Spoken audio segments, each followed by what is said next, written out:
you'd set the bar high from your first one, so how did you approach this one? So I felt like with this F64, it was a bit about redressing the balance and revisiting what's going on in the UK and the very real struggles that exist here. They're not any less important just because there's other places in the world that are worse. What we do have here though is opportunities.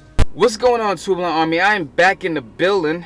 Now, you don't need an introduction for this guy. Well, I'm still gonna introduce him. It's Akala F64 Part 2 on SBTV. That's what we're gonna be checking out today. We're gonna be doing a little analysis, a little review. I have another video that I want you guys to go and check on Akala, explaining his F64 and other reasons, talking about ghettos and Illuminati and what he thinks about it, and, you know, my opinions on what he thinks about it, and just my opinions in general about the whole situations around what's happening in this world today. Now, we're going to be checking out F64 by Akala on SBTV, the part 2 of it. I don't know what I just said, why I said it like that. So just want you guys to take a listen. I may pause the video to probably explain my thoughts and say what I think about what he just said, so I don't forget at the end of the video. So let's see what's going on here. All right, let's go.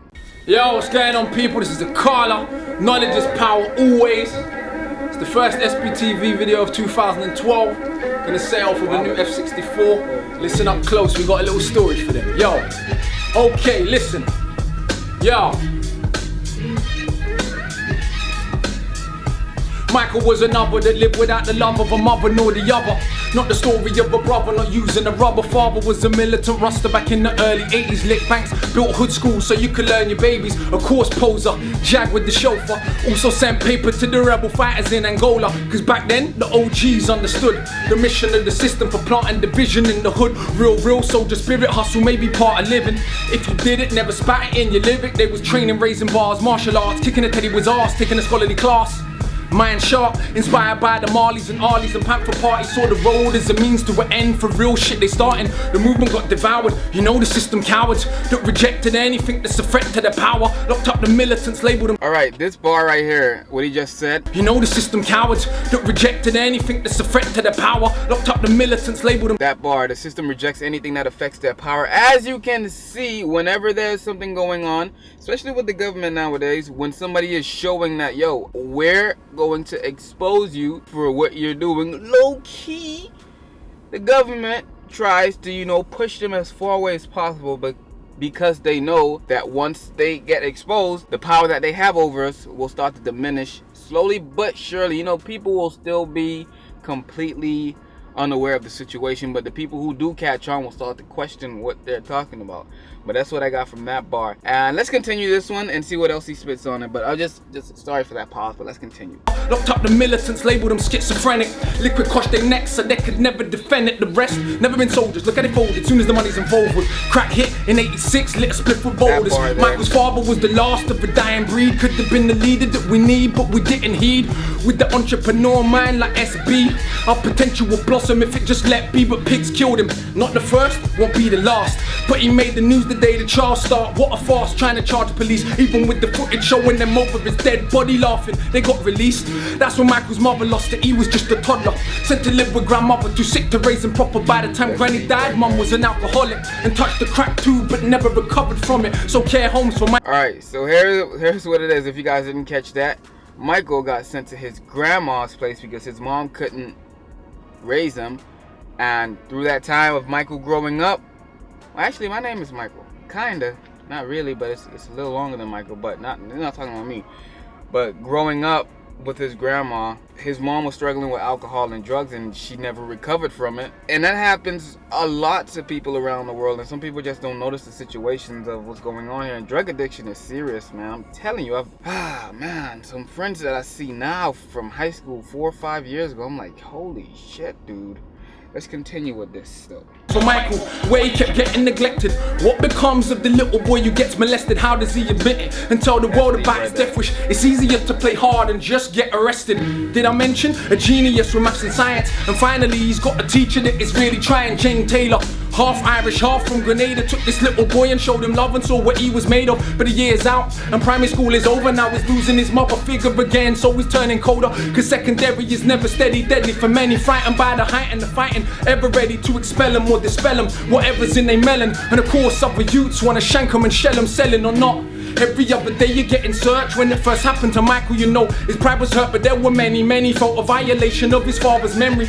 Every time he stood, their pockets getting emptied, but all they found was algebraic equations that he was blazing. He kept his love for the knowledge despite the teachers hating. But when you're schooled then it's free, and you can see socks bursting out of your shoes. What will it be when your elders say pick up this cue, make P? Ain't rocket science, you're a smart kid, you're aiming for a key. Watch how many doors and more legs it opens, promoting the key to you. Never tell you about the doors it closes, but Michael knew. Alright, promoting the key, I'm sure he's talking about selling drugs on this one. Now he says, because I've even been in a situation where, you know, I kind of needed stuff, but I'm not the kind of kid that would go out and do shit. But there were influences around me that would tell me, like, you know, you could probably, you know, get it off of this person, get it off of that person, but I was never comfortable with that, so I never did it. However, there are people who tell these kids, like, yo, go and sell this, go and sell that, I'll give you some of this, I'll give you some of that. However, for the main time, yeah, you're getting a little money for what you're doing. However, later on in life, or if you do get caught up, the amount of doors that it closes, like he just said. Watch how many doors and more legs it opens, promoting the key to you. Never tell you about the doors it closes, but Michael knew. It pretty much limits you a lot, especially if you get arrested and you have a charge of something like that, or a felony, blah blah blah. Whenever people look at you, that's what they look at.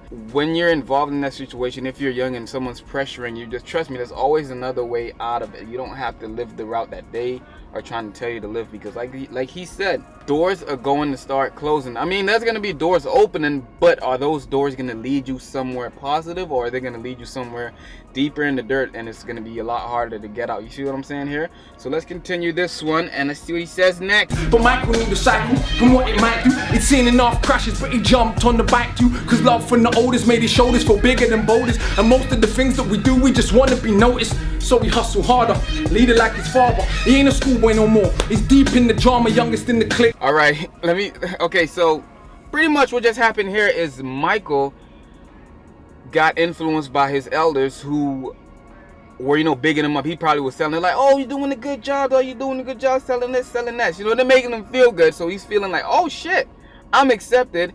And when you're at that age, I'm guessing he's still in his teens, because he's in like probably high school. When you're at that age and you're being accepted by the older guys, you're like, shit, I'm the shit, so I'm gonna continue doing what I'm doing. So now he's out of school and now he's in the drug game and he's doing what the elders are telling him to do. You see what I'm saying here? And he's probably doing it really good because he's a smart kid. So usually smart kids who sell drugs usually sell them pretty good, because, you know, they know how to work things out. And I feel like as an artist, my job is to try and encourage and create a coolness around accessing those things and around being intelligent. I'm not saying to no one be a pussy. Like, to be frank, to use the language, I'm not saying to no one be a punk and let no one mug you off. That ain't got nothing to do with your intelligence. Do you understand? You can be intelligent and be able to defend yourself. Now let's continue this one and see what he finishes saying. Youngest in the clique, quickest with a brick, sickest with the stick, stuck up grown men. Rep getting big down in Bond Street shopping. Should have been in year 11, living like a sport rich kid, but even more depressing. Where the trigger pressing take you quickly where you're destined, and quickly you learn it is sickly. Just that quick your bread and snake you for paper, and he was no safer than any other tug with a stick might make you. Touch 21. So pretty much what I just got from this one just now is Michael got locked up for doing what he was doing, or what he got influenced to do, because he said, well, pulling the trigger where it will take you. Yeah, it's gonna take you to prison. If you get caught, you're gonna go to jail. I hope you guys didn't hear that, but if you get caught, you're gonna go to jail. So yeah, seems like Michael's locked up, and we're gonna see what happens next in this story from Akala. This Michael story is pretty interesting, man. Touch 21 and it's seen enough paper and enough death to take your breath to your maker, but was never that mean, couldn't be seen dealing with pregnant fiends. His boy told him the game's that dirty, maybe you should leave. Plus he got a queen and she ain't on the high, pain impressed by the bullshit. Could have been the wife, but when Mike got shift again, sent for another bird. Stacy said that's the end and would have kept her word, but her belly started bulging. She took the veto and told him it's still over, I ain't raising my youth on the road team. But Michael insisted and listed reasons why it's different. He grew up without a dad, swore the issue would be different.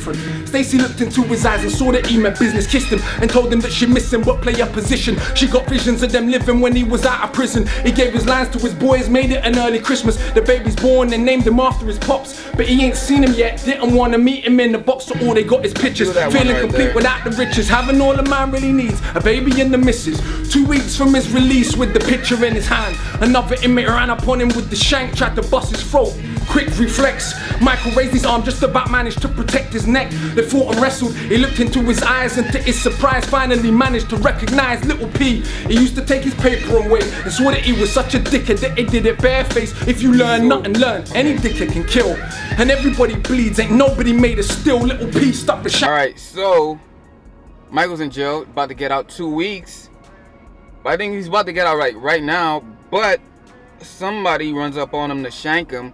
And he said when he looks at the person, he recognized, I think it's somebody from his school who used to take stuff off of him that's in jail with him. Although Michael was the smart kid doing his work in school, he still ended up in a place with the guy who was robbing him. So that just shows you how crazy this freaking world is and how lives change. Like, and everybody bleeds, ain't nobody made a still. Little P stuck the shanking, tore apart Michael's flesh. Michael pissed and shit on himself and took a breath. His last choked to death on his own blood. Never went out like Scarface, no one ever does. In the real world, one bag of man them doing life, wasting away, wanking and worried about their wife, who's bending her over and giving her the pipe. I don't care who you are, 30 years, a bloody long time. In the real world, we have dreams and feelings. When they get crushed, that's when we turn into aggressive demons. Never been saying I don't get the aggression, but let's not pretend that we're rebelling by selling what we are selling and shelling the brothers melon and kicking each other's head in. That is what they're defending. In the real world, we don't run the road,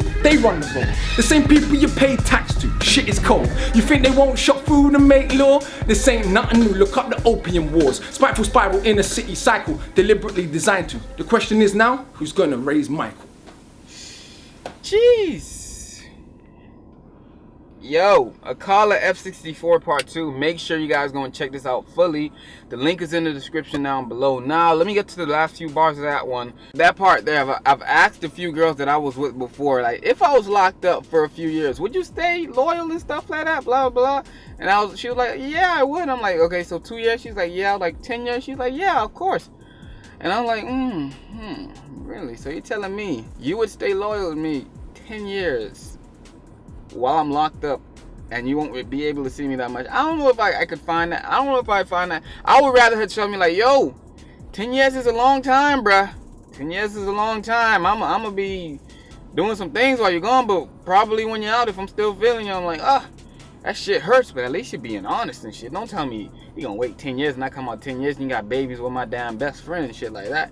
Anyway, man, this whole F64 Part 2, what I got from it, what I saw from it, it's like the cycle of a lot of kids in the hood who get influenced really early in their life from the government, from the people around them, from school. And this is what happened. They start off great. He was a genius kid, but gets influenced by the older people who sell drugs. He ends up getting the girl pregnant. She's about to have a baby. She keeps the baby for him. He ends up going to jail. He doesn't want to see the baby while he's in jail, so he's gonna get out of jail. Before he gets out of jail, he gets killed. So he's never going to see his son, and his son will never see his father, who's biological father. So who's going to raise that child that father got taken away in jail? Now, had he not started selling drugs and stuff like that, he probably would have been somewhere way different, doing more positive things, getting clean money and stuff like that. But just that one influence of him selling drugs from the elder people just turned his life completely around. Now he dies, not only one life is affected, his family's life are affected, the baby's life is affected, and the lady's life is affected who's pregnant for him. This whole F64 Part 2 just broke it down and shows you the life of some people coming up in the ghetto, especially people of color, because we go through some shit. And a lot of people nowadays, especially some people I've spoken to, like, they're like, yeah, I understand you guys go through a lot, but I'm sure it's not that bad.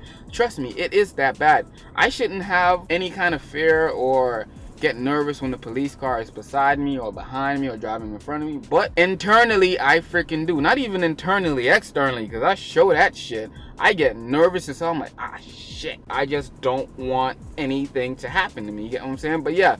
We do what we can. But if we cultivate productive habits and productive mentalities, we can play a small part in hopefully quelling some of the fuckery out there, in the words of Peter Tosh. Growing up in school, in my schools that I went to, public schools, I was not taught that, yo, you can own your own business. You can be somewhere successful. You don't have to work for anyone. You don't have to work for shit. You do what you want to do in life and succeed at it. Like, start your own business, be your own boss. I wasn't taught that. I was taught to read the chapters, to pass the test, so that the school can look good, so that we can have a high grade for the school, so that the school can get bonuses, so we can look good as a school. Not when I get out of school, what the hell am I gonna do? Because yo, when I left high school, I was like, holy shit, what the hell did I mean, I learned the basic shit, but I was like, oh shit, this real world stuff is tough as hell. And I started realizing early on in my first years of uni, I was like, yo, this is different. But I'm a child that likes to learn on my own, so I took a lot of lessons on my own, and I even searched through stuff on YouTube, starting businesses, just things of that nature. And my homie, my best friend, has his own business going on. I have a little something going, you know, trying to get this thing going here. It's just the mindset that they implant in our heads when we're really young, that yo, we're always working for somebody.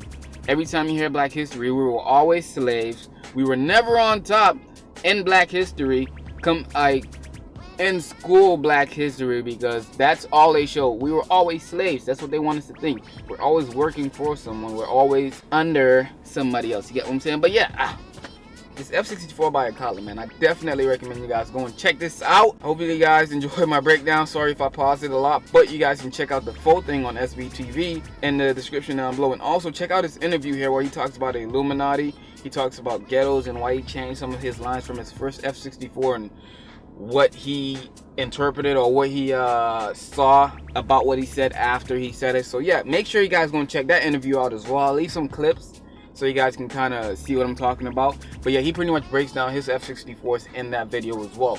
So go and check out Akala F64 Part 2 and Akala's interview. It's the links in the description down below. And go and check out Akala's Fire in the Booth Part 4. 4 times! Jeez! So yeah, it's Itstooblunt TV. I'm out. The government will not shut these videos down because I got Mike Righteous and I got Low Key coming up next. So yeah, well, I don't know if they're next, but I don't know what order I'm gonna upload these things. But it's Itstooblunt TV. I'm out. And I think it's a powerless ideology to believe that there's 5 men in a room and everything they say is what's gonna happen in the world.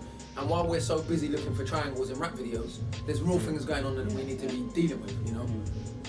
Practical things happening in our communities on a day-to-day basis.